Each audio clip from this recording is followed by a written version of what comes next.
National Highway Traffic Safety Administration, and the Ad Council.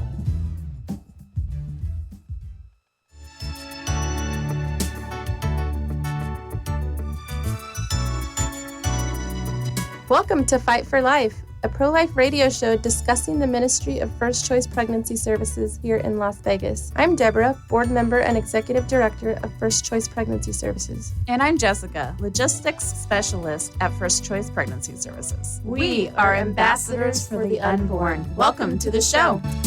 Good afternoon, friends. Thanks for joining us today on the Fight for Life.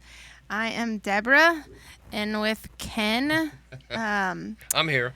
We are your ambassadors on behalf of the babies, here to share real-life stories and insights to the fight for the preborn. We have David Garris here with us today.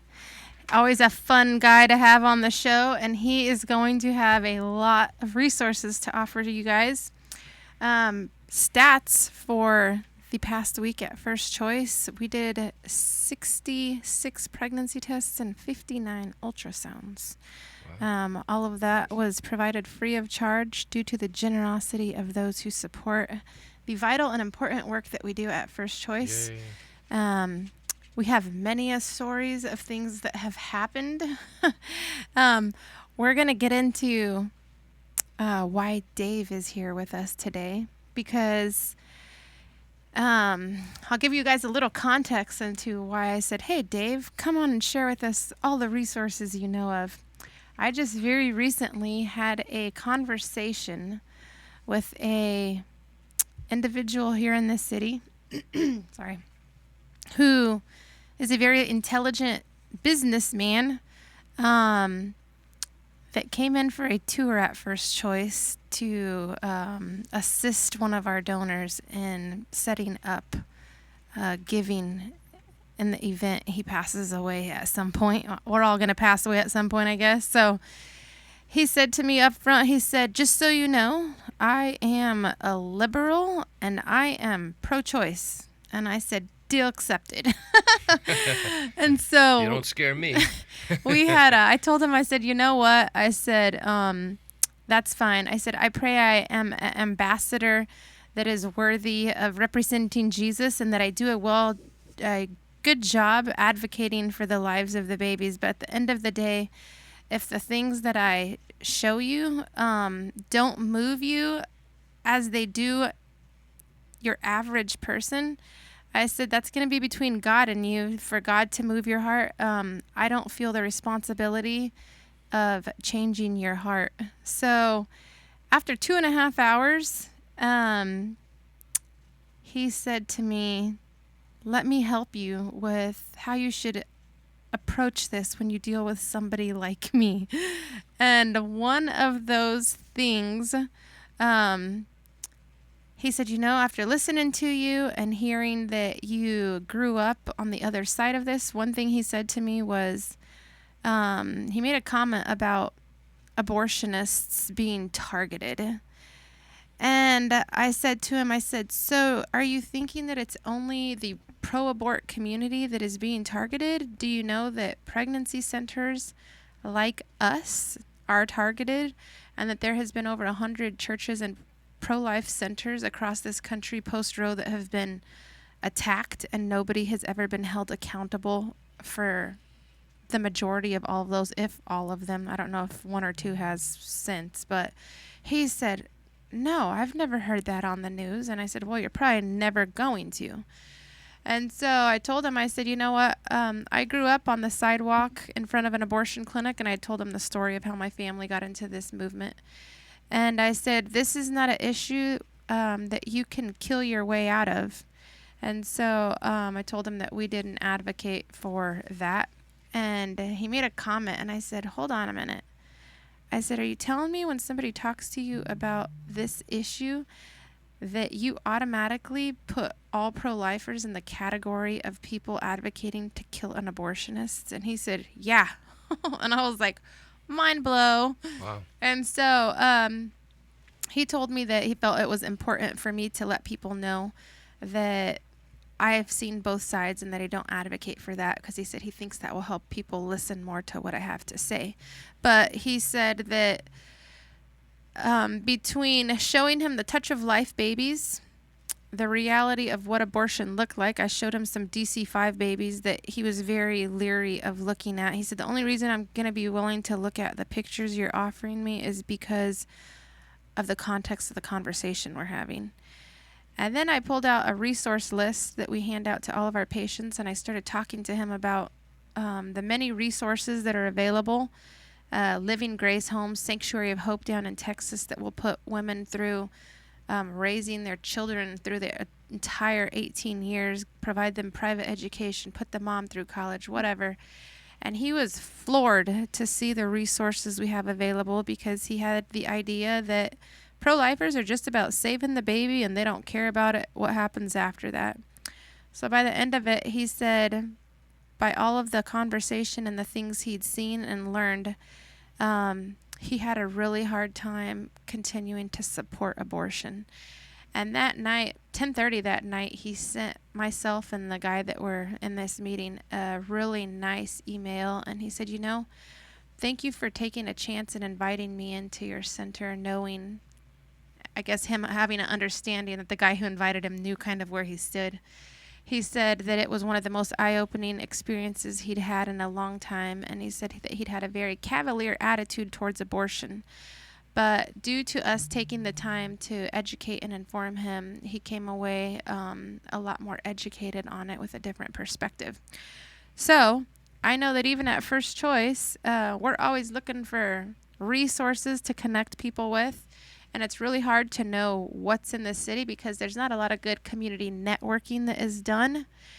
But this guy sitting here knows all about community resources. And I think it's an important topic for Christians to be educated on and know, so that when people say things to you like, y'all don't care about the baby after it's born, you're prepared to tell them about places in town that provide services. Yeah, amen. And it really irks me because it no matter where you go, they know you're a Christian, you're pro-life, but you're always stuck with this, thought that, well, here's someone that's just so dogmatic and they don't really care about anything else other than these and it's not true. Mm-hmm. We're charitable and compassionate, and that's why we have someone like David Garris with us today, because people like him have a heart of gold that are as big as this valley, and are trying to help people. And it's just plain and simple, trying to live out the gospel. Isn't that what you're trying to do? Yes, sir. No, I appreciate that. Thank you for saying that out loud. Tell us a little bit of your background, Dave, before we get into all what... I heard he's a cop. I was. He was. 23 years. He's some of that good bacon that was out on the street that's no longer there. Well, hopefully everybody likes bacon, right? But you never arrested anyone else that... You didn't arrest me, I don't think. I don't think I've been arrested. No, we don't recognize. Good, honestly, if anything, most people probably wouldn't recognize me now. I've lost 70 pounds, and I'm a lot hairier than I was. Yeah, this is post... That's the grandbaby. The department didn't allow beards when he retired. Okay. Yeah, so now you don't even know I'm retired. Yeah. I walk up to guys, I'm like, you look terrible. They're like, you look great. I'm like, that's retirement. That's the difference now. It's not the beard. It's not the beard.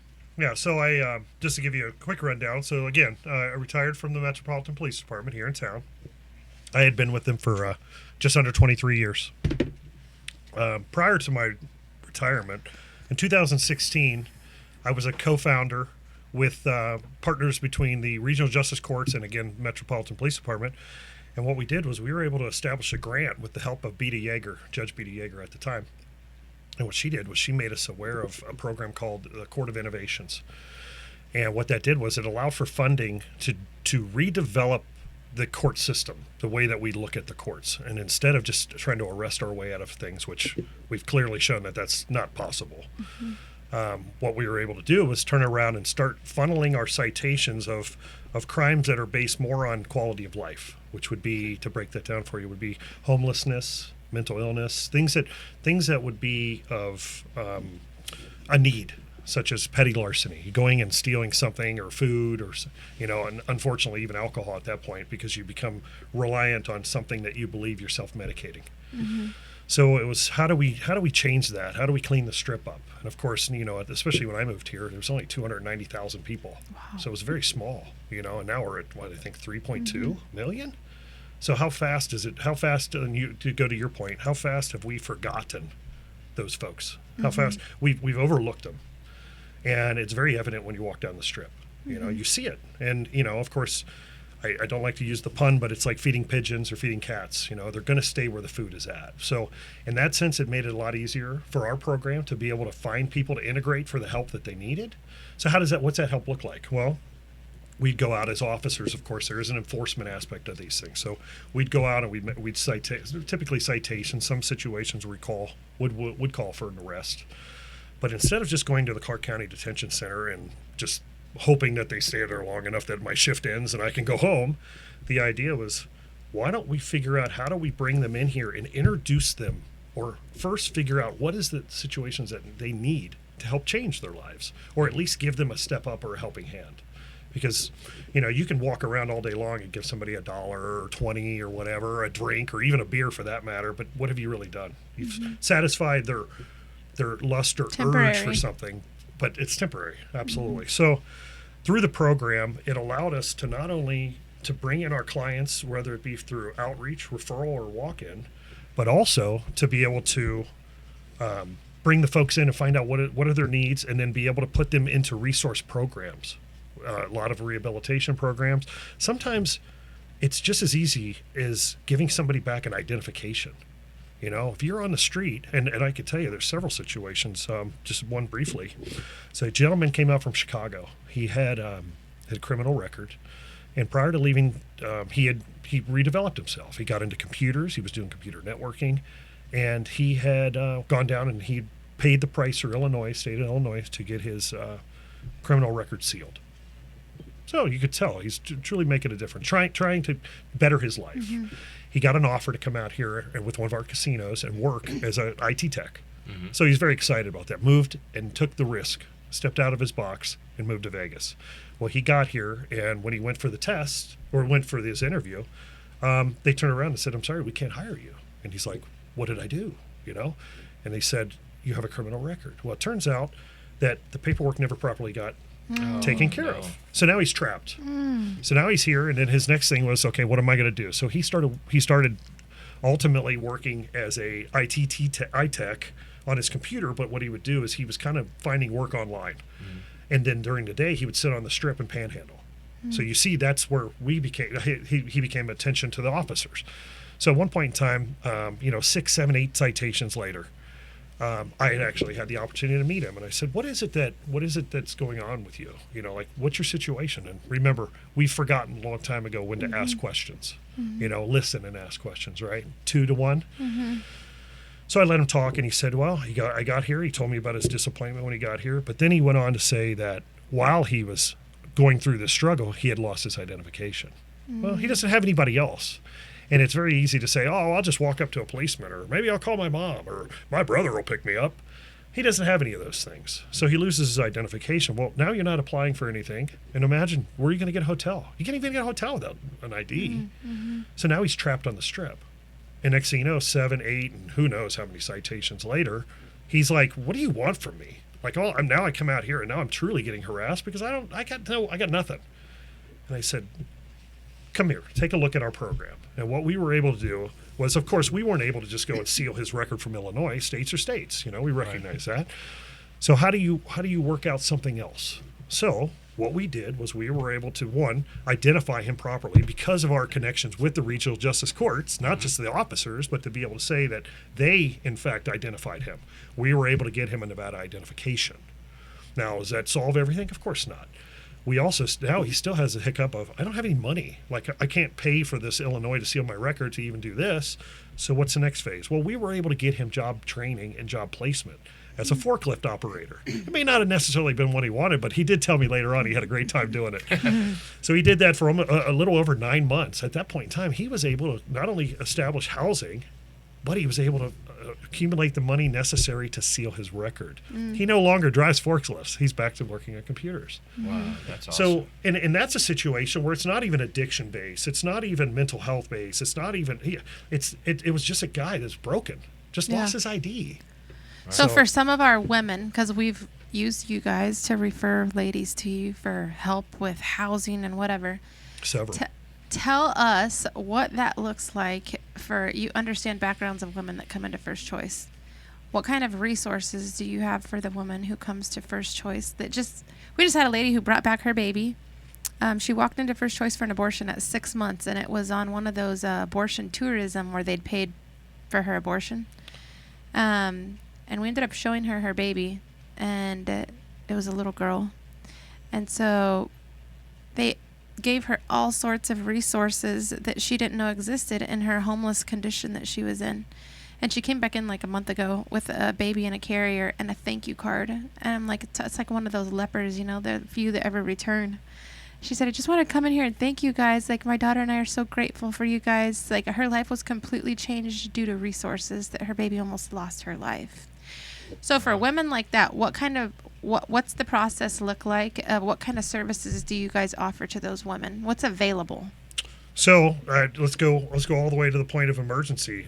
One of your volunteers that was working with you had called me one evening and informed us that there was a 17-year-old female, 16 or 17-year-old female, that had been trafficked across the border. She only spoke Spanish. And in getting over here, as soon as she had gotten over here, she discovered that she was pregnant. And that's when you guys found out that she was pregnant. Sorry, I like to lean back. And found out that she was pregnant. And then I guess it was the guy that trafficked her that actually was the one that got her pregnant. So that was a super fear for her. And he was the only person that she knew here. Talk about a trap situation. A 17-year-old female that only speaks Spanish in Las Vegas. That's scary in itself. We were able to first be able to make contact with her, be able to get the language barrier overcome, and then be able to get her into her emergency housing to get her away from that target, or get her out of that range of the perpetrator. But then also to be able to start facilitating food, clothing, and just the necessities to life before even opening up the other door. That's a good example of situations where, yes, if all of a sudden you do find out you're in a situation, whether you're pregnant or not, there are immediate services that are available, 24-hour services that do address emergency situations. So I do stress the fact that if people find themselves in that situation, by all means, reach out. The next level is, of course, you're going to go into, let's say, feminine hygiene products, just basic needs. You don't think about it because you can go down to the store and pick it up. But what if you don't have any money or you don't even have the knowledge? Well, Project Maryland is a great example of that. They provide that services for women. Of course, there are programs that go on that help with educational advancement or just obtaining education, whether it be GED programs and stuff. Those are programs that we can enlist people into, whether it be situations of... there's something with childcare too, right? Childcare. Las Vegas Reach is a great example. That's an organization that came on after my retirement, but I know that they're doing amazing things with the community because they're assisting families or single folks that have children that are going to and from school. Maybe they're in a work situation where, hey, you know what? We know it here. When they put you on the clock, you're on the clock. And asking to leave, well, we got 30 to 50,000 people sitting behind you waiting for your job. So you really have to figure out, how do I balance this? And, if this child comes, all of a sudden my life's going to be thrown into turmoil. Well, that's not God's gift. God didn't give you that gift to cause turmoil. He gave it to you for a blessing. It's sitting back and saying, how do we turn this blessing? How do we make it so these folks see it's a blessing? And that's where resources come into play. We know that at this point in time, especially with the border issues and all that, not going down that road, but look at the resources that are being handed out. They're handing out to everyone. Well, these resources were available beforehand. The problem was people don't know how to get a hold of them. And that's where I come into play. My biggest challenge as a policeman was sitting back at first, understanding that there were even resources. As a young baby cop, they'd give us a resource card, and it was a little trifold, and it was like, hey, here, just give this to everybody, and this will solve everybody's problems. Well, once we really started diving into the issues on the Strip and identifying the fact that folks need help, it was like, well, let's take a look at the resource card and see what it's really all about. Well, by the time it was done, I believe it was 75 to 80% of the resources on the card were no longer valid. And that's sad. And this is 2016. So with the Community Impact Center, we were able to start working towards not only developing resources, but going out and reaching and finding resources. And the more that I learn about these resources, the more I'm like, why doesn't everybody know about this? Well, it's just like a concert or anything else that goes on in this community. Unless you're flying it on an airplane or somebody's sending you a junket packet, like you said, for the abortion trips, like, come on. Yeah. If you don't know what's out here or you don't even know where to look, well, then how are you going to get the help that you need? Yeah. So what we're focusing on is not only making sure that the resources are available for young women that find the pregnant or young families, but also for kids or young adults that are sitting back and saying, I just don't know what to do with myself. It's ironic, but if you look, kids they like gaming, but it gets boring. When it all comes down to it, kids want to do stuff. People want to do stuff. Families want to do stuff. They don't want to know that everything they do is going to cost a fortune.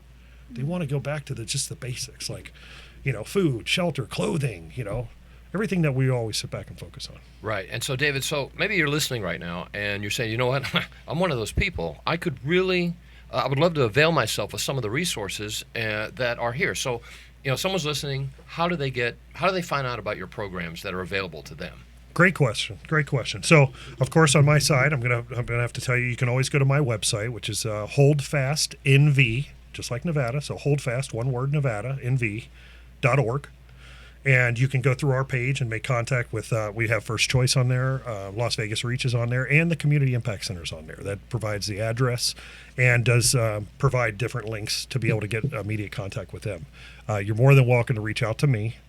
Then now let's go to the next phase. You can contact the Las Vegas Township Community Impact Center. And I know the name's confusing. Remember, townships. You have to be back east to understand that. But there is a City of Las Vegas Community Impact Center and the Las Vegas Township Community Impact Center, or the Regional Justice Courts facility. And that is over off Royal Crest, which is over between Paradise and Twain, that general area. The number for that, I'll give you real quick, is 702-371. Hold on, make sure. I want to make sure it's 3811.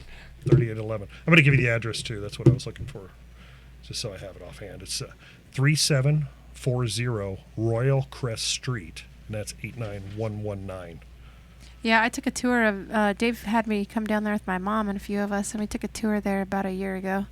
And it was a fascinating tour. Like, they had a room that was full of, like, clothing and stuff that people could get. Then they had several people sitting, working with different people, like job stuff and helping them sort out their lives. And then you walk to another room, and there was a judge in a robe sitting in there to handle people. Judge De La Garza. Yeah. Wonderful lady. So it was really a one-stop shop for a lot of stuff. It was. To give you an idea, so it's currently open Monday through Thursday. We used to be Monday through Friday, but of course COVID, we took a hit, but we did sustain. We survived COVID, unlike a lot of other resources out there.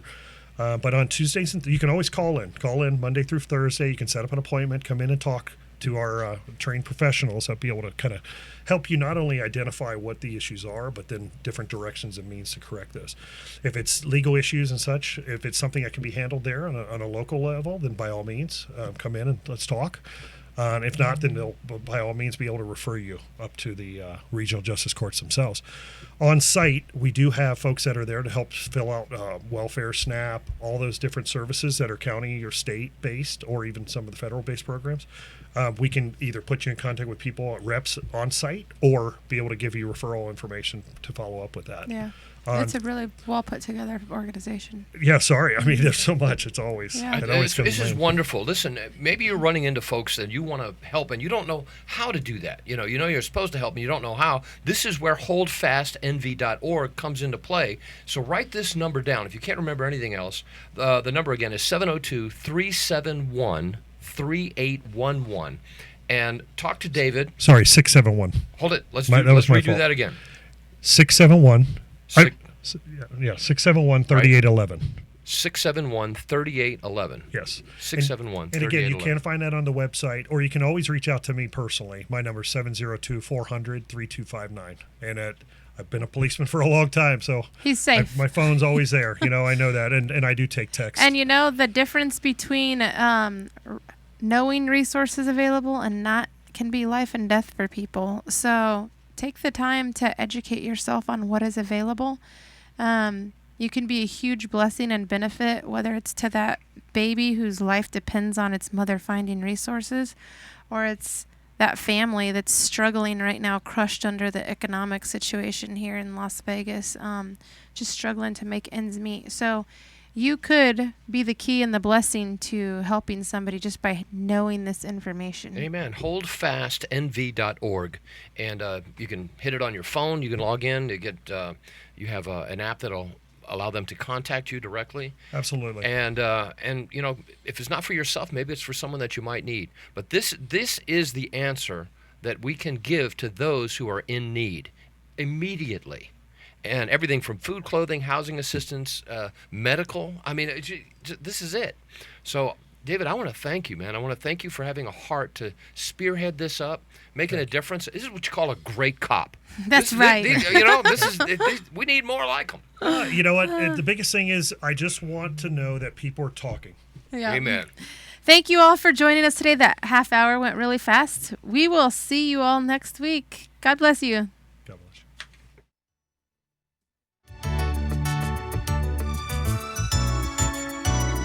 Thanks for joining your ambassadors for the unborn on the Fight for Life radio today and every Thursday on KKVV 1060 AM, the best news radio, the gospel airship. If you'd like to support the cause of saving unborn babies, or if you have a question you'd like us to answer on the air, go to fcpsfriends.org or call us at 702-294-CARE. Again, that number is 702-294-2273. On behalf of his little ones, thank you and God